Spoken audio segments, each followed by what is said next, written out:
اور میں یہاں آپ کے سامنے ایک بات رکھنا چاہتا ہوں، شاید آپ چونکیں بھی پریشان بھی ہو جائیں، لیکن انشاءاللہ وہ پریشانی جلدی رفع بھی ہو جائے گی۔ دیکھیے، ہمارے جو اسلاف ہیں، صحابہ کرام کے بعد ائمہ، یہ ہمارے اسلاف میں چوٹی میں ہیں۔ ان اسلاف میں، ان ائمہ میں دو بنیادی قسمیں ہیں، ایک محدثین اور ایک فقہاء۔ محدثین، ان کا کام کیا تھا؟ قرآن تو اللہ نے خود جمع کر دیا تھا، میں پہلے دن بیان کر چکا ہوں حضور کے سیرہ مبارک میں۔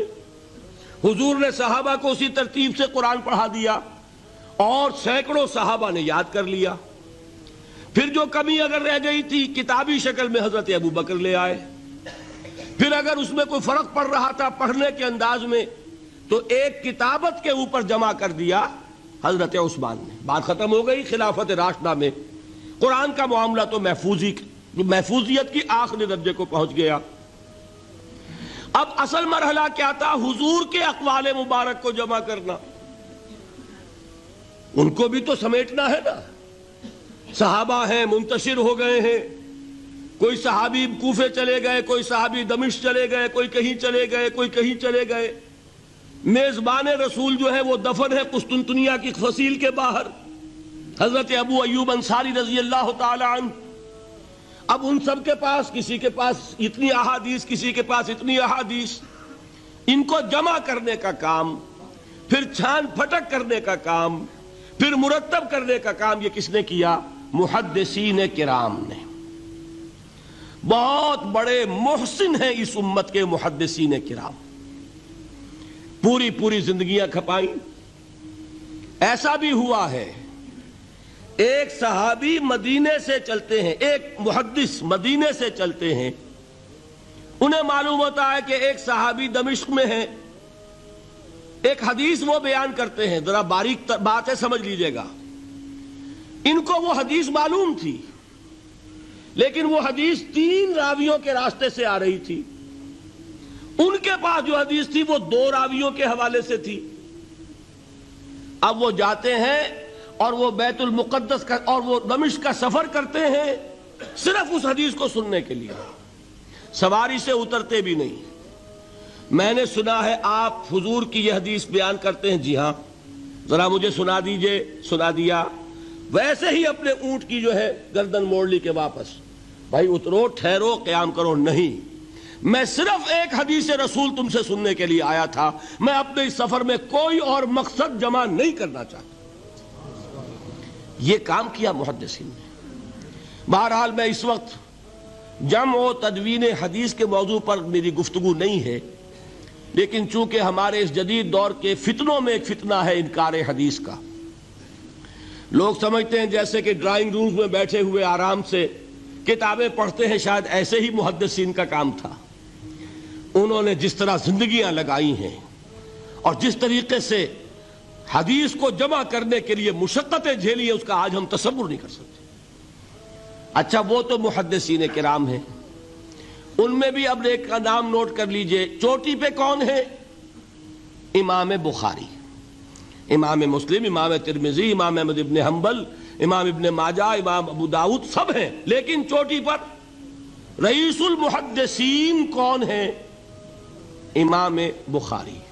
اچھا، اب تیسرا طبقہ ہے ہمارے ہاں، دوسرا، وہ ہے فقہاء۔ قرآن بھی جمع ہو گیا، حدیث بھی آ گئی، اب اس سے احکام نکالنے بھی تو ہے نا، استدلال کرنا ہے، حدیثوں کو جوڑنا ہے، قرآن کے ساتھ ان کا ربط تلاش کرنا ہے، اور پھر کوئی حکم تلاش کرنا ہے، اجتہاد کرنا ہے۔ یہ کام جنہوں نے کیا انہیں ہم کیا کہتے ہیں؟ فقہاء کرام۔ اور ان میں بہرحال جو لوگ یہاں جمع ہیں، مجھے یقین ہے کہ وہ اس بات کو تسلیم کرتے ہوں گے کہ ان میں چوٹی پر ہیں امام ابو حنیفہ رحمۃ اللہ علیہ، امام اعظم۔ ٹھیک ہے، کسی کی رائے ذرا مختلف بھی ہو سکتی ہے، کوئی شافعی مسلک کا ہے تو امام شافعی کو بہرحال وہ اونچا درجہ دے گا، مالکی مسلک کا ہے تو امام مالک سے اسے زیادہ نسبت ہے۔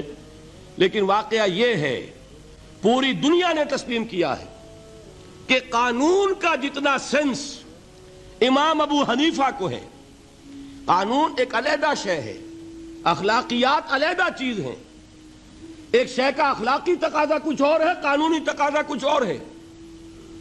آپ کو کسی نے تھپڑ مارا، اخلاقی تقاضا کیا ہے؟ معاف کر دو بھائی، اور قانونی تقاضا کیا ہے؟ جوابی تھپڑ رسید کرو، اس لیے کہ اگر یہ نہیں کرو گے تو اس کی ہمت افزائی ہوگی، یہ کسی اور کو بھی تھپڑ مارے گا۔ قانون کا تقاضا یہ ہے، السن بالسن، دانت کا بدلہ دانت، والاذن بالاذن، کان کا بدلہ کان، قانون یہ ہے۔ اور اخلاق کا تقاضا کیا ہے؟ وَإِن تَعْفُوا وَتَصْفَحُوا وَتَغْفِرُوا، اگر تم بخش دو، معاف کر دیا کرو، لوگوں سے درگزر کیا کرو، فَإِنَّ اللَّهَ غَفُورٌ الرحیم، تو اللہ بھی تو غفور الرحیم ہے۔ تقاضے متضاد ہو گئے کہ نہیں؟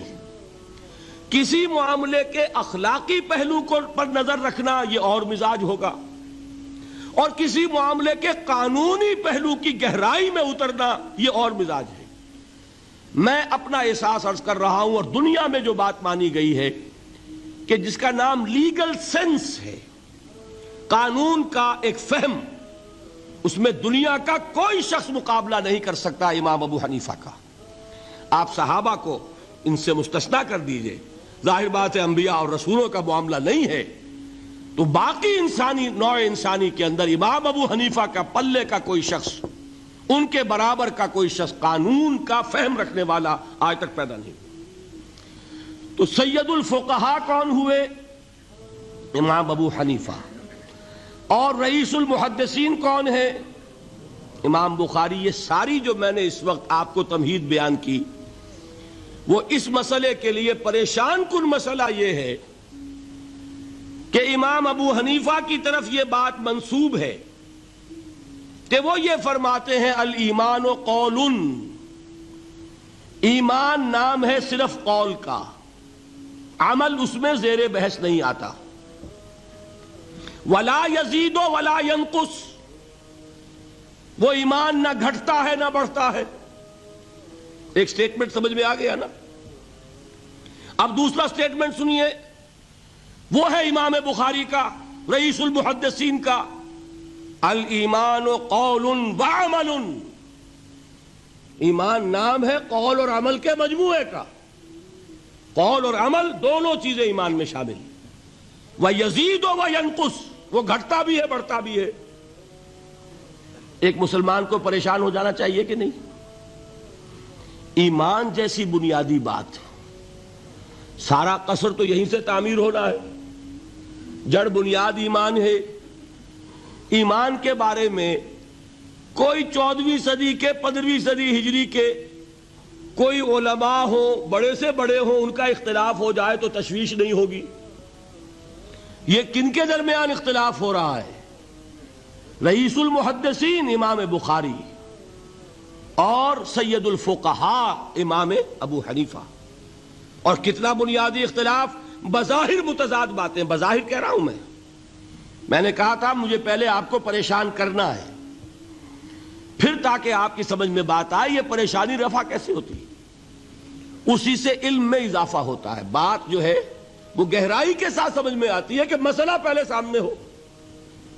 مسئلے کی اہمیت سامنے نہیں ہوگی تو آپ توجہ اتنی نہیں کریں گے۔ تو دیکھیے تضاد کتنا ہے، بعد المشرقین جسے کہتے ہیں ہم اپنے محاورے میں، کہ ایک مشرق کی بات ہے تو دوسری مغرب کی ہے۔ الایمان قول، نہیں، الایمان قول وعمل، تضاد ہے نا۔